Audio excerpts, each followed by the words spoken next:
गरीब भाई की अमीर बहन। किशोर और पिद्दी दो भाई बहन थे। पिद्दी बहुत खर्चीले स्वभाव की थी। वो जितना कमाती अपने ऐशो आराम में पैसे उड़ा दिया करती। लेकिन किशोर समझदार था, घर को साथ लेकर चलना जानता था।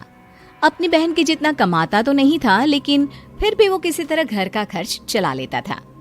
एक दिन पिद्दी किशोर से कहती है, किशोर, तुम थोड़ा ज्यादा क्यों नहीं कमाते? मेरे दोस्त रोज मेरा मजाक उड़ाते हैं। अरे बहन, मैं कोशिश तो कर रहा हूँ। अच्छा सुनो, अगले महीने रक्षाबंधन है, मुझे सोने का हार चाहिए, इससे कम कुछ भी ना लूंगी। अरे दिला दूंगा बहन। किशोर को पूरी रात नींद नहीं आती। उसके दिमाग में बस ये चल रहा था कि उसकी माली हालत इतनी बिगड़ चुकी है, अब वो सोने का हार कहाँ से लाएगा।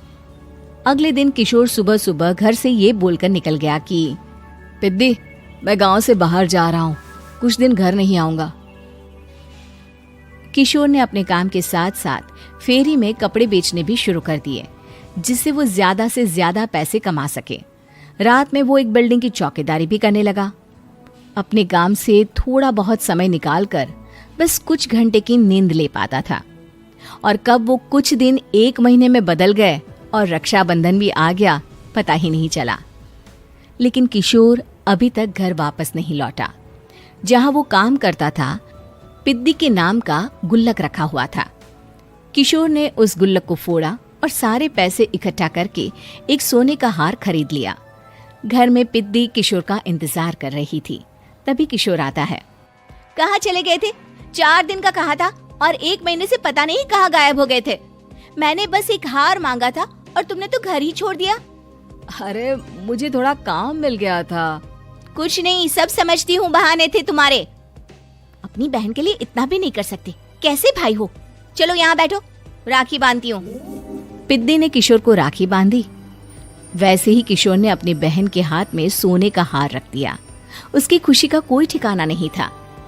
वो मिठाई खिलाए बिना ही नेकलेस लेकर चली गई और शीशे के सामने अपने गले में हार रखकर देखने लगी।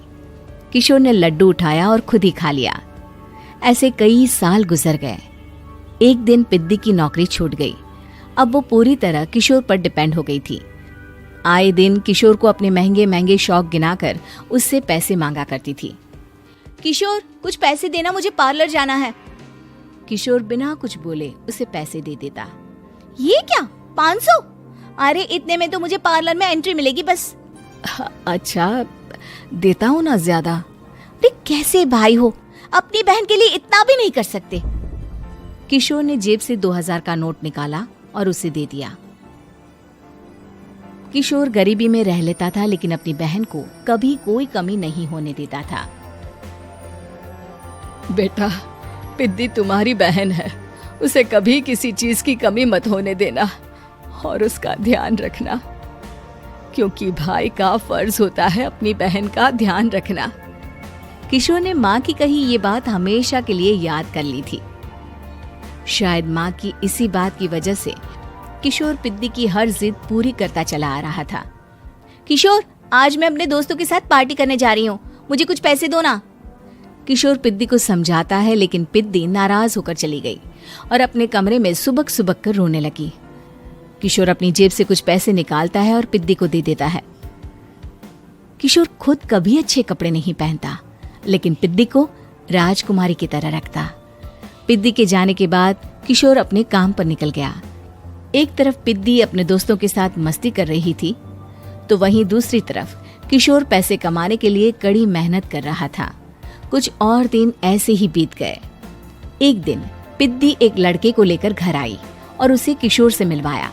किशोर, मुझे इस लड़के से शादी करनी है, लेकिन इनके मम्मी पापा बोल रहे हैं कि उनको दहेज में एक कार चाहिए, तभी वो मेरा और पंकज का रिश्ता कबूल करेंगे। लेकिन बहन, कार खरीदना कोई सब्जी खरीदने के बराबर तो नहीं है। अरे कैसे भाई हो तुम, अपनी बहन के लिए इतना नहीं कर सकते?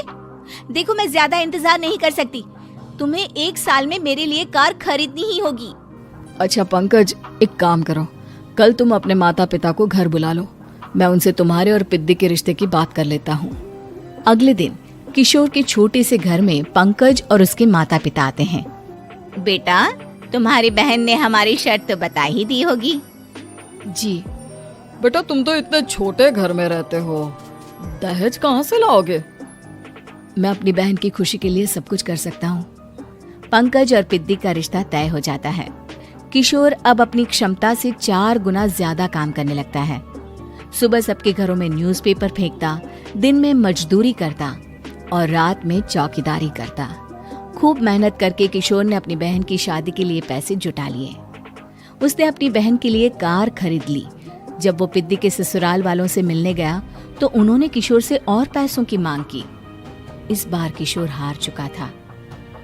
पिद्दी माफ करना, मैं तुम्हारी शादी उस लड़के से नहीं कर सकता। वो लालची लोग हैं, उन्हें सिर्फ पैसों से मतलब है। देखो किशोर, मैं पंकज से ही शादी करूंगी। क्योंकि पिद्दी ने तो किशोर की बात न मानने की जैसे कसम खा रखी थी। किशोर ने पंकज को घर बुलाया। पंकज, तुम अपने माता पिता को समझाते क्यों नहीं हो? भैया, वो हमारी शादी के लिए मान गए, मेरे लिए तो यही बहुत बड़ी बात है। हम एक काम कर सकते हैं, दहेज की रकम में से कुछ पैसे मैं आपको दे देता हूँ। अरे लेकिन समाज वाले क्या कहेंगे? अरे जब दुनिया को पता चलेगा तब ना। अच्छा, कुछ पैसे मैं अपने मालिक से कर्ज में ले लेता हूँ। कुछ पैसे पंकज देता है, कुछ वो कर्जा लेता है और अपनी उम्र भर की कमाई वो अपनी बहन की शादी में लगा देता है। आखिर में पंकज और पिद्दी की शादी हो जाती है। पिद्दी की विदाई के बाद किशोर बिल्कुल अकेला पड़ जाता है। अब उसका कमाने में भी मन नहीं लगता। उधारी वाले रोज घर में आकर बैठ जाते हैं। अरे किशोर, अब तो पिद्दी की शादी को 5 साल हो गए, अब तो हमारा पैसा लौटा दो। चाचा, पिद्दी के जाने के बाद किसी भी काम में मन नहीं लगता। अरे तो हमारा पैसा कैसे वापस मिलेगा? जी, कुछ करता हूँ मैं। किशोर के ऊपर बहुत सा कर्जा चढ़ गया था, इसलिए उसने तय किया कि वो ये घर बेचकर सबके पैसे लौटा देगा। अगली सुबह शहर के किसी साहूकार को उसने अपना घर बेच दिया और सबके पैसे लौटा के वो गांव छोड़कर चला गया। पिद्दी ने शादी के बाद कभी अपने भाई का हाल तक नहीं पूछा। किशोर को फर्क नहीं पड़ता था, बस ससुराल में उसकी बहन खुश है ये जानकर उसे खुद की खुशी मिलती थी और ये सोचकर कि उसने माँ से किया हुआ वादा पूरा कर दिया। अगर आपको मस्त भरे रहस्य, रोचक तथ्य पसंद हैं, तो इस वीडियो को लाइक करें और सब्सक्राइब करें।